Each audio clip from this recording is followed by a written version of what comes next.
Lifespan rectangularization? What's that? Take a look.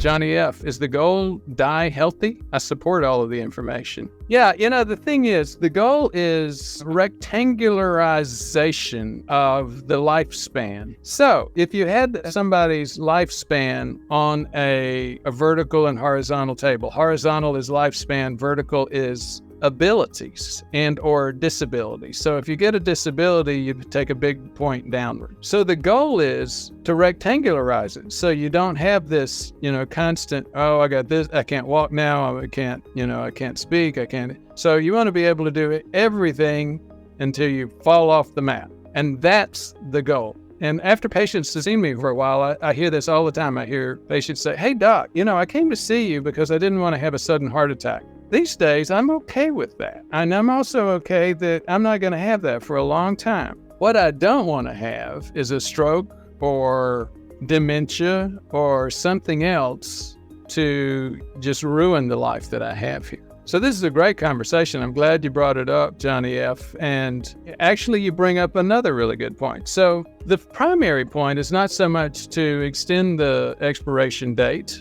Johnny's point is, look, we all have an expiration date. Like we said, that's not really the point. The point is to remain healthy until you do kick off. But it's interesting. I was having a conversation with my mom at breakfast this morning about expiration dates. And we were talking about David Sinclair's point, his book, Lifespan, where he says the old Jewish blessing, may you live to 120. The theme of his book is that that's likely to happen. And one of the things that he says in that book is that if you make it over the next 10 years, he thinks there's going to be enough development in the science to have a big impact towards moving us that way. In many parts of the world, the life expectation for most people is in the low 90s already.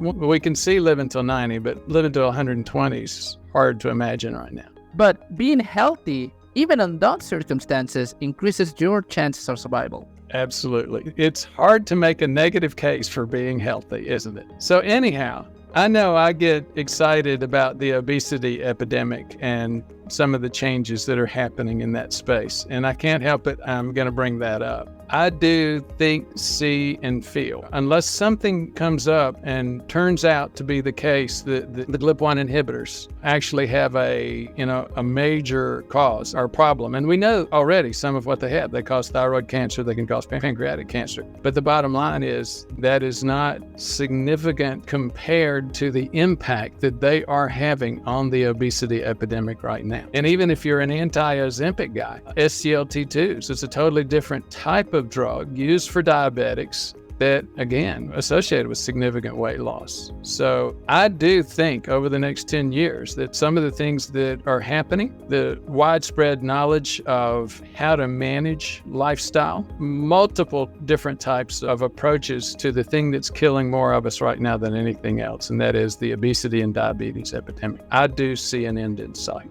Okay. LPG 12338. Johnny F., we're all going to die someday. The point is to maintain high quality of life until that time. Absolutely. Nailed it, LPG.